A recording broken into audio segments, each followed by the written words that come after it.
Puedo hacer una pregunta al Pepe.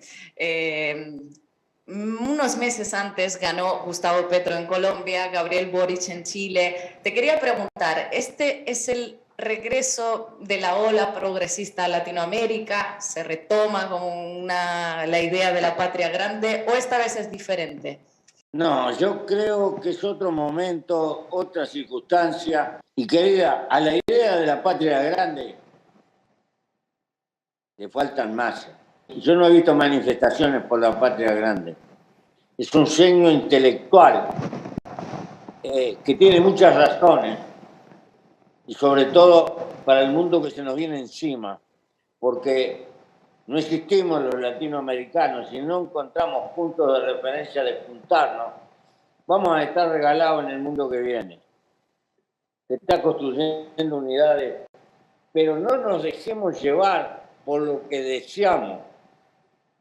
Tenemos que movernos con la realidad. Y la realidad es que en Brasil ha habido una batalla por sostener una democracia frente a un creciente autoritarismo. Porque empieza a estar bastante de moda el mantener la forma de la democracia, pero hacer añicos la filosofía elemental de poder convivir, de evitar el fanatismo, de negociar, de respetar. Y si bien la democracia representativa tiene un gusto amargo porque promete una igualdad de derechos y no construye una igualdad de hechos, de todas maneras, frente a la prepotencia y al aplastamiento que impone la derecha cruda, es un progreso que hay que defender. Por eso la política de alianza de Lula y las críticas que le van a caer, lo van a criticar por la izquierda por poco radical y por la derecha por populista. Es un paso fundamental porque solo la personalidad de Lula fue capaz de enfrentar un aparato del Estado que tenía mucha liquidez porque había privatizado muchas cosas y volcó gigantescos recursos en la espalda de esta campaña. Por eso, nuestro apoyo decidido a Lula. Y bueno, y en cuanto al fondo de tu pregunta, pienso que hay síntomas de una nueva izquierda que ojalá tenga el coraje de cometer sus errores, pero no los nuestros, porque si no, hemos vivido inútilmente. Yo confío enormemente en la capacidad de negociación de Lula. Al fin y al cabo, nunca dejó de ser un dirigente sindical desfacedor de entuerto. Y quiero recordar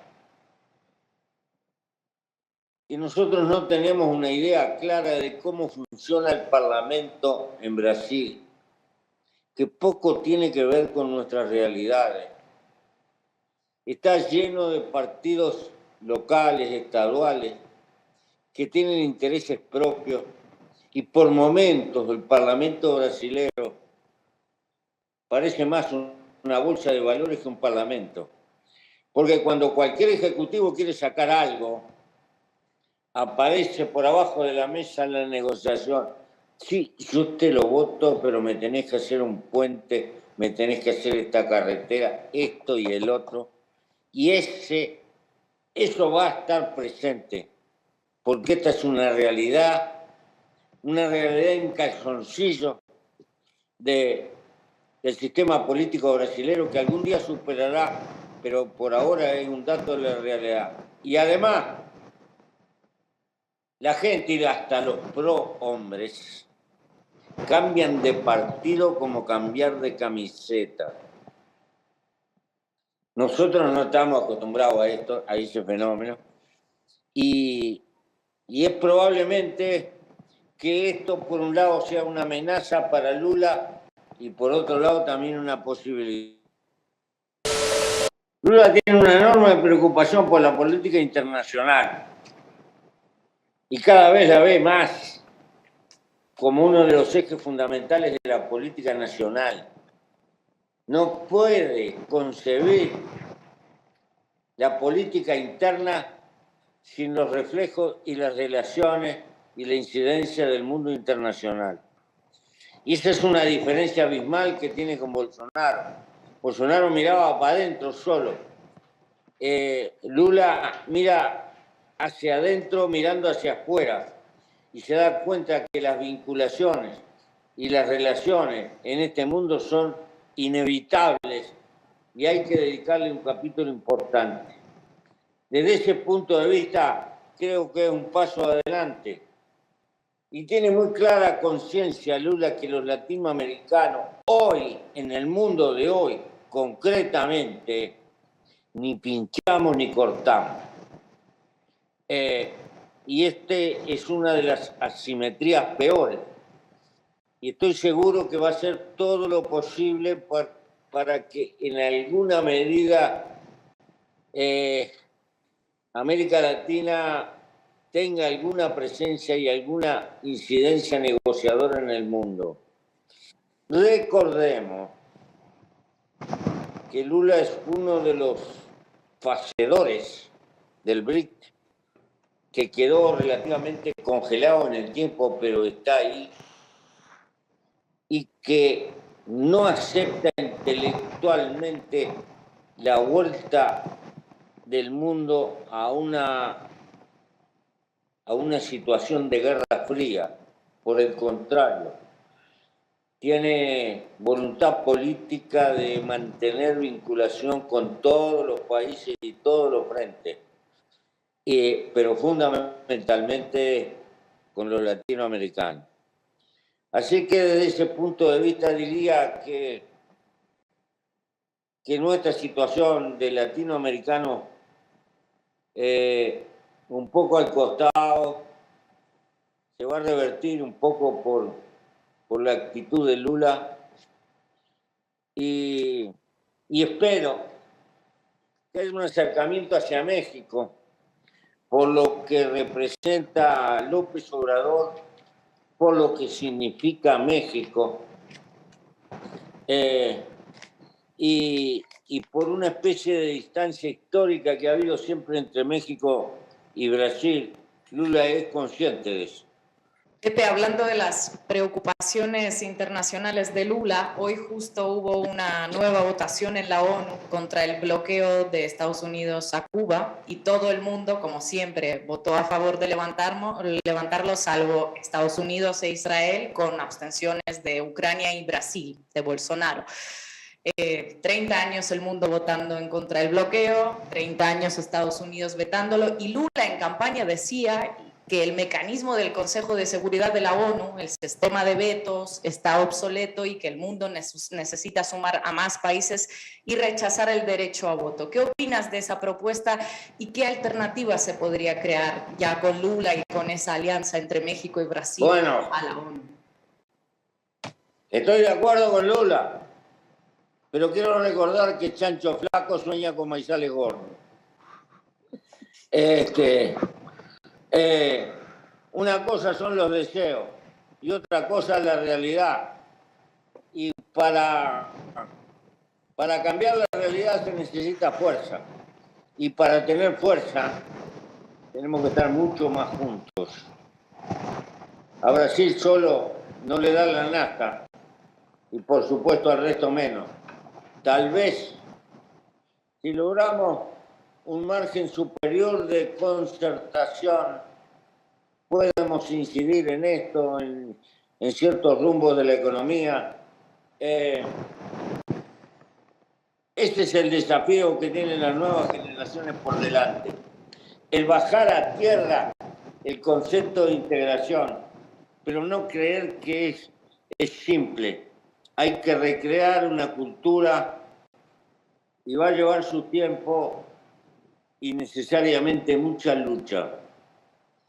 Pero agrándate o vete. Y para agrandarse los débiles tienen que aprender a juntarse. y para aprender a juntarse tienen que aprender a tolerarse. Si vamos a esperar que 100% todos estemos de acuerdo y todos seamos progresistas y etcétera, etcétera, es un hermoso sueño, pero la integración será en el año del golero. Hay que luchar por dar pasos positivos con esta realidad concreta que tenemos hoy, pero una política de largo aliento y que tiene que tener muchas etapas. Es todo un capítulo. Hablando de integración, imagino que habrás visto esta semana la reunión entre Gustavo Petro y Nicolás Maduro en Miraflores. Un hecho, hacía 6 años que no se reunían presidentes de Colombia y Venezuela. Colombia había tenido una posición muy agresiva hacia Venezuela y ahora vemos esta nueva fotografía. ¿Cuál es tu valoración, tu mirada sobre este paso que muchos califican, no sé si de histórico, pero por lo menos muy trascendente en este contexto y de cara a la integración? Histórico no hay nada acá. En todo caso habrá historieta.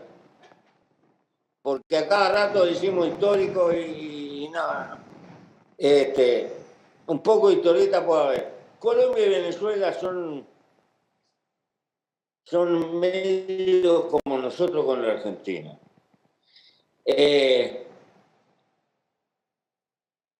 Ha llegado a haber cerca de 6 millones de colombianos en Venezuela. Ahora es un poco al revés. Tienen las mismas heridas. Nacieron en una placenta similar. Tienen una confluencia, pero tienen una frontera diabólica.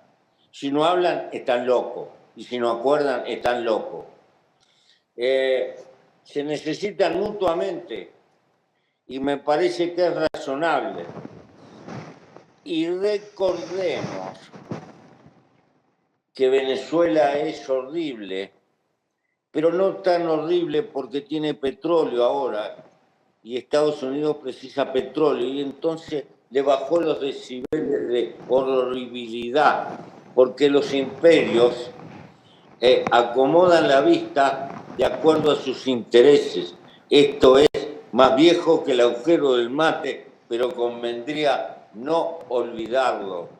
Estamos en otra coyuntura del mundo. Gustavo Petro en sus primeros meses de gobierno, ya ha aproximado también al Ejército de Liberación Nacional, al ELN, que es la guerrilla más vieja que activa en el continente, y el ELN ha recibido esa propuesta con beneplácito y ya se está estableciendo un camino de negociación. ¿Crees que el gobierno de Gustavo Petro tiene la capacidad para llevar a Colombia hacia esa tan anhelada paz total? Yo no sé cuáles van a ser los resultados, porque no soy brujo. Pero lo que está haciendo Petra en este frente es casi, diría, su obra fundamental. Si logra un ámbito de que Colombia entre a dirimir sus contradicciones en un clima de paz, será un salto adelante. Porque Colombia ha pagado un precio descomunal. Es probable que en Colombia haya 20 millones de trabajadores que no tengan seguridad social. La guerra se tragó todos los recursos. Mantener una maquinaria militar en helicóptero de un lado para el otro, dentro del otro. Sí. Será muy, pero es un despilfarro desde el punto de vista de la economía. Y es menos escuela, menos camino, menos de todo. Es despilfarro de energía. Y esto a lo largo de muchísimos años. Y no te hago la cuenta de las otras consecuencias. Y Colombia tiene una naturaleza vertiginosa. Probable uno de los países o el país de América que proporcionalmente tiene mayor cantidad de recursos naturales. Por eso la paz no solo que es necesaria del punto de vista de la vida de la ciudadanía y de la gente, del punto de vista de la economía, la paz es un negocio brutal para Colombia. Ojalá que lo pueda lograr. Pepe, no quisiera despedirme sin preguntarte, volviendo acá a nuestro Río de la Plata, ¿cómo estás viendo Argentina? Estamos ya casi un año de las elecciones, han pasado muchas cosas, pero una apreciación sobre el momento en el cual estamos, ¿cómo ves? Argenzuela. ¿Cómo dice Ricardo? Por momento parece chiste la Argentina. En el fondo es una tragedia. Me duele mucho. Es probable que haya un revolcón político, aunque la Argentina tiene sus reservas. Más que otros países en América Latina. Tiene esa cosa que nadie puede definir ni sabe lo que es, que se llama peronismo. Una cosa que aguanta dictadura, cambia las caripelas y sigue viviendo. Una bruta mística que está metida en el corazón de muchísima gente. Que significa un problema, pero es también una reserva. La Argentina tiene la desgracia de los recursos naturales, demasiados recursos naturales, y se da el lujo de despilfarrar. Y creo que de alguna forma va a salir porque siempre sale, pero va a sufrir. Lástima que con el sufrimiento de la Argentina perdemos todo. Los primeros nosotros. No soy neutral frente a la Argentina. Pepe, te quería preguntar, no puedo evitarlo, como rusa, tu opinión sobre la guerra que lleva mi país en Ucrania. Bueno, la invasión de un coloso como Rusia sobre Ucrania me parece indefendible, pero la política de la OTAN que se venía gestando y gestando, cercando a un coloso como Rusia, no tiene contrafuerte. Aquí la barbarie y la barbaridad se retroalimenta mutuamente. Entonces, creo que hubo un cierre espantoso de la Guerra Fría, porque no se justifica de ninguna manera la agresividad fronteriza que estuvo cultivando la OTAN, y quien conozca un poco la historia sabe que a semejante oso no se lo puede acorralar porque te va a pegar algún zarpazo. Esto sería, no considerar eso, sería un estupidismo político. Sin embargo, creo que la ambición que refleja la OTAN, que en el fondo es el empuje de Estados Unidos, es injustificado, pero más injustificada es la parsimoniosa debilidad contemplativa de Europa. Estamos en un mundo increíble. Añoro los conservadores que tuvo Europa, que tenían una visión como de Gaulle, que decía que Europa llegaba a los Urales. Han hecho todo lo contrario. Si yo fuera conservador europeo, hubiera luchado por incluir a Rusia para Europa. Con lo que están haciendo, la tiran para el otro lado. Y eso significa debilitar Europa. Bueno, ya que estoy, hago una pregunta y luego ya les dejo a mis compañeros hablar. Hay ciertos sectores de la izquierda latinoamericana que aún después de la guerra siguen teniendo cierta condescendencia con Rusia y con el gobierno, que no es de izquierdas. ¿Qué opinas de la Rusia contemporánea? No, ¿qué va a ser de izquierda? Hicieron un capitalismo de baja estopa. Dios me libre. No tiene nada que ver. y es como retrotraerse a un nacionalismo de Pedro el Grande, una cosa así, que poco tiene que ver con... No.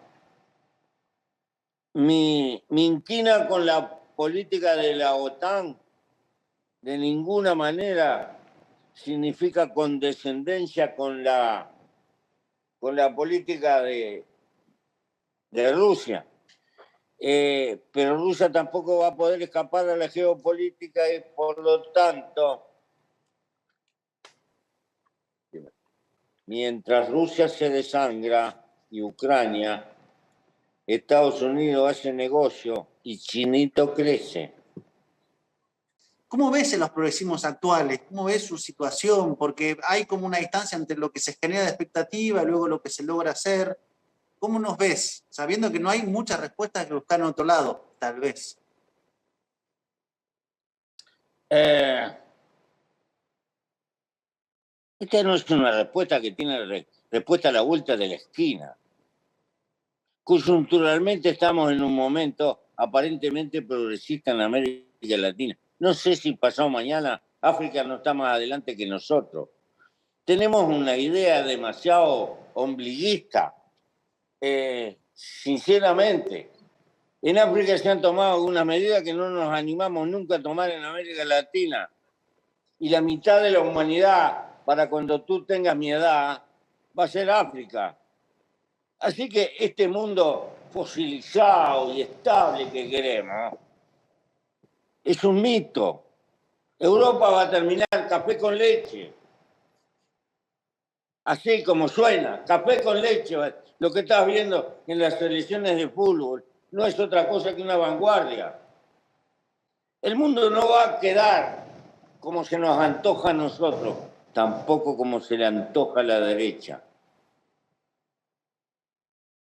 El mundo va a experimentar cambios colosales. Los está. Fíjate tú, los chinos han descubierto una fórmula. La burguesía explota el proletariado y el Estado explota a la burguesía. Es una cadena. ¿A dónde va China? Yo qué sé dónde va China, amigo. Yo no lo puedo contestar. Pero es una cosa, es una matriz totalmente diferente. Lo que está pasando en Vietnam también. Y Europa tiene un retroceso, pero no puedo resignar de que Europa se quede en eso. Pepe, Sí. estabas diciendo a Marco que cuando él tenga tu edad, Europa será café con leche. Me parece que nosotros ahora mismo nos preguntamos mucho si llegaremos a tu edad, porque se están plantando escenarios muy catastrofistas. Se está hablando del uso de armas nucleares. Y te quería preguntar, ¿cómo es que fue posible resolver la crisis de los misiles hace 60 años y por qué ahora tenemos la sensación de que nadie puede sentarse a hablar? ¿Hasta dónde van a llegar? Porque funcionó la política y la política sujetó a la guerra. Se hizo lo que había que hacer. El sentido común se expresó políticamente. Rusia dio vuelta a los barcos, es decir, la Unión Soviética, y hubo una condición. Estados Unidos sacó los cohetes que tenía en Turquía. Te cambio una por otra y mantuvimos un punto de equilibrio. Hubo razonabilidad. Ahora, Putin puso los tanques en la frontera y esperó 2 meses y nadie tuvo el coraje de negociar. Viendo lo que se venía, creyeron que era una fanfarronada o lo necesitaban. Porque este conflicto no esconde otro conflicto más importante que es el de Estados Unidos y China. Me parece, me quiere como aquella guerra de España, en la puerta del hitlerismo. Me parece como una guerra experimental, como una guerra de tanteo, hasta dónde llegamos, y esto y el otro. Y ahora están coqueteando con armas nucleares de efecto relativamente controlado, como si se puede empezar una lógica de esa. Y parecería que la política la están mandando los militares mucho más que los políticos. Es tan grave la guerra que nunca se debe dejar absolutamente en manos de militares, porque los militares, en general, están programados como las gallinas que ponen huevos. Siempre quieren guerra. Estratégica, nuestro planeta corre peligro. Entonces, yo no soy creyente, pero oremos para que tengan paciencia. A la corta o a la larga, Taiwán va a ser de China. Pero estoy seguro que va a ser China porque a los taiwaneses les va a convenir y no son bobos. Pero es cuestión de tiempo. Me quedo con lo que comentabas, siguiendo en la geopolítica. ¿Cómo ves a Estados Unidos? Porque se lo ve en una situación a veces con ciertos aceleramientos de tiempo, algunos manotazos. ¿Cómo estás caracterizando a ese gran imperio que tenemos sobre nuestras cabezas? Sí, el problema es que justamente es un gran imperio con mucha fuerza y muchos recursos. Y nunca he visto que un imperio, un mundo poderoso le abre la puerta gentilmente a otro mundo poderoso. Pero resulta que esta disputa es de potencias nucleares. Entonces, tenemos que tener infinito cuidado. Yo nunca vi que un imperio fuera condescendiente con sus adversarios. El desafío que tiene la humanidad, cómo logramos convivir con diferencias en este tiempo, pero al fin y al cabo convivimos. Acá, los sapiens, vamos a dar la estatura real que tenemos, si estamos a la altura del mundo que hemos desatado o vamos a ser víctimas del mundo que hemos desatado. Hasta ahora esta globalización es la primera globalización que no tiene dirección política. Es un espanto. La manejan los intereses de mercado. La política está subordinada al mercado. Globalizaciones ha habido varias. La de Roma fue una espectacular globalización. El Imperio Chino también lo fue en su época. Pero tenían este carácter, eran inclusivos. Esta globalización no se preocupa de incluir a la gente. Se preocupa de explotarla, de que sean funcionales a los propios intereses y nada más. Veremos lo que pasa, hermano.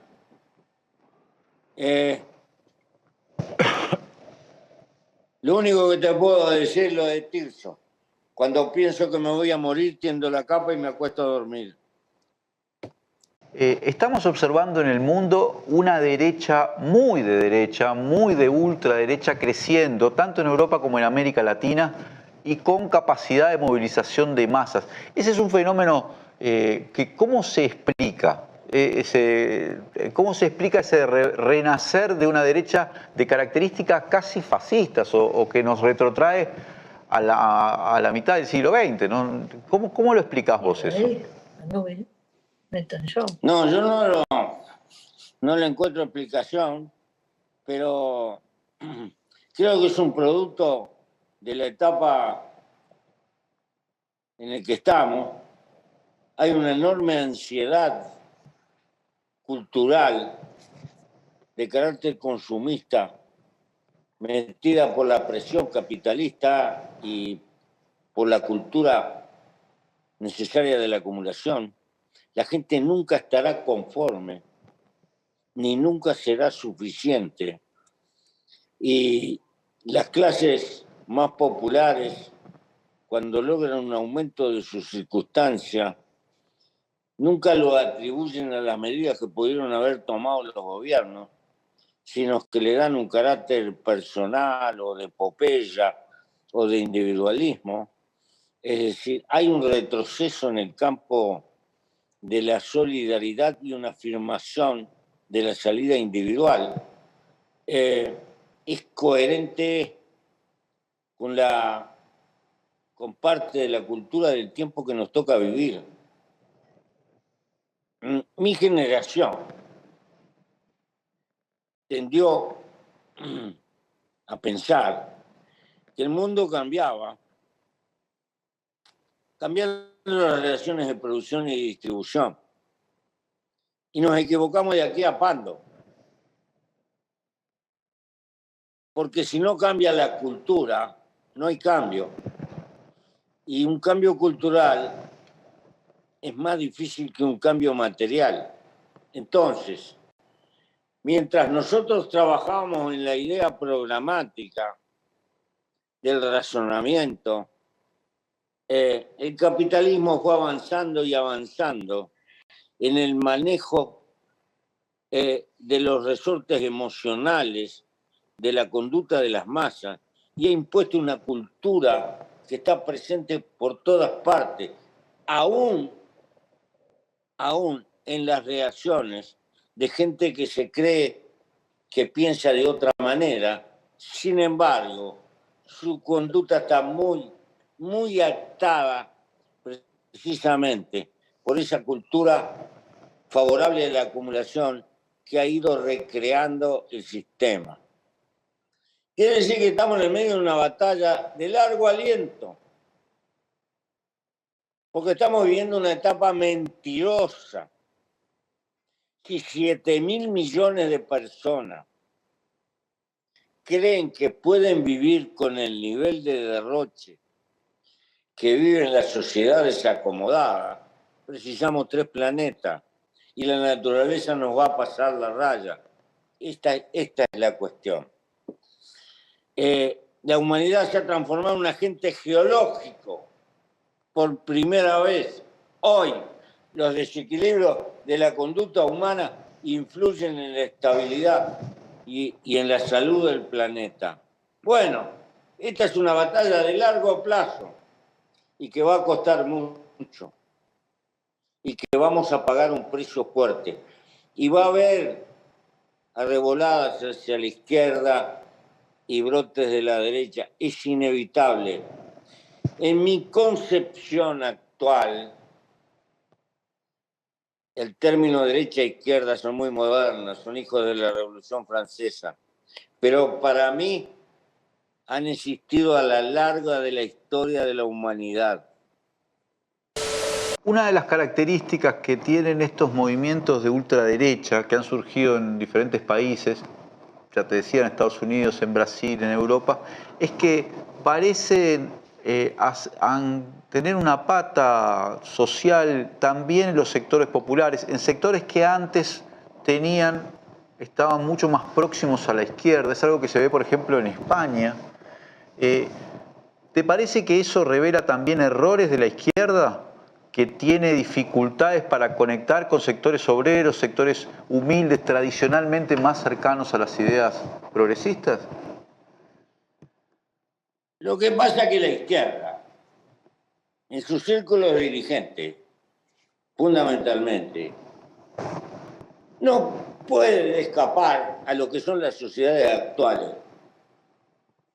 Y entonces aparece tan comprometida como lo de derecha. No hay mayor diferencia para la visión que puede tener el hombre en la calle. Porque tienden la mesa y te invitan, y por urbanismo tenés que ir. Y cuando querés acordar, no sabés de qué lado de la mesa está. Sencillamente. y la gente se confunde. No se puede luchar por la igualdad y mientras tanto vivir del curro de la desigualdad. Se es coherente en la forma de decir y en la forma de vivir. Y la izquierda está terriblemente absorbida también por el peso de la cultura de nuestra época. Está inmersa. Entonces, es muy fácil que las masas se confundan. ¿Por qué? Porque nosotros pensábamos que la gente es totalmente racional. Y la gente en primer término es emotiva. La gente decide con las tripas, después la conciencia encuentra los argumentos para justificar la decisión que tomaron las tripas. El homo consciente es casi un lujo. Fundamentalmente, la gente decide por sentimiento. Y naturalmente, entonces, ¿qué va a pasar con los obreros del carbón? ¿Qué va a pasar con los obreros en la industria automovilística en Estados Unidos? Ya viene Trump y les promete y les dice el pasado que se perdió con un nacionalismo y se prenden como unos vejigas. Sencillamente, ¿por qué? Porque un dirigente sindical dice estoy ganando lo mismo que ganaba mi abuelo hace 30, 40 años. Y él no puede desentrañar toda la madeja de intereses que hay y razona por sus sentimientos. Y el otro le presenta, hay que volver a las raíces, hay que... Y entonces apoya a Trump, aunque Trump sea, bueno, ya sabemos lo que es. Es decir, las masas se confunden. Es muy fácil que se confundan. Y mucho más con la presión subliminal que existe hoy. Porque estamos con estos recursos maravillosos. Y está jugando la inteligencia artificial. Y nos comunicamos. Y sacan una radiografía de lo que pensamos. Y nos manejan. Es decir, hay una cantidad de manejos que no son racionales que están incidiendo en la conducta de la gente. Entonces, estos son los obstáculos que tenemos por delante. Pero además tenés que observar una cosa. Cuando la gente expresa con el voto, muchísima gente tiende a votar en contra de lo que hay, sin tener muy claro a favor de qué vota. Vota más bien con bronca, contra, sin establecer con claridad a favor de qué. Si no hay cosas que son inexplicables. Lo de Macron en Francia es lo que pasó en México. Bueno, entonces vemos esas reacciones de masas que son difíciles. Estamos en otro mundo y creo que culturalmente nuestra humanidad no está a la altura de la tecnología que tiene. La culpa no la tiene la tecnología. Es que en términos de valores medios como sociedad no hemos avanzado lo suficiente en relación a la tecnología que tenemos. Y buena parte de las masas suelen parecer un mono con una ametralladora. Hay que ver cómo usamos la tecnología. ¿Para qué usamos? La inmundicia que sembramos. Bueno, fíjate tú, en política hemos sustituido la ironía y el chiste por la ofensa bruta. Pepe, los niveles de polarización que se ven en países como Argentina, como Brasil, como Bolivia, ¿te parece que pueden conducir nuevamente a expresiones violentas o a situaciones de tensión institucional, tal vez motivado por los medios de comunicación o por los mecanismos de guerra jurídica, de lawfare, como se han llamado? Mirá, no me gusta nada porque aparece una violencia verbal, pero la violencia verbal después se traslada a otras esferas. Va creando también como una cultura en ese sentido. Con todos los efectos que puede tener los malos equilibrios de la democracia representativa, es progresista frente a la barbarie que puede venirse. Por eso hay que tratar de sostenerla, pero no es sencillo. En lo que me es personal trato de no colaborar con ese embrutecimiento de la política, porque eso le sirve a lo peor de la derecha, a lo más. Una cosa es la cara conservadora y otra cosa la cara reaccionaria. Lo tenemos que tener claro. Lo conservador y lo progresista han existido a lo largo de la historia humana. Ambas tienen vaivenes. Lo conservador corre el peligro de caer en lo reaccionario. Y lo progresista o de izquierda, como le quieramos llamar, en el infantilismo. Dos mutuas enfermedades de confundir deseos con realidades. Bueno, estamos expuestos a eso. Yo voy a tratar de no colaborar con la parte más reaccionaria.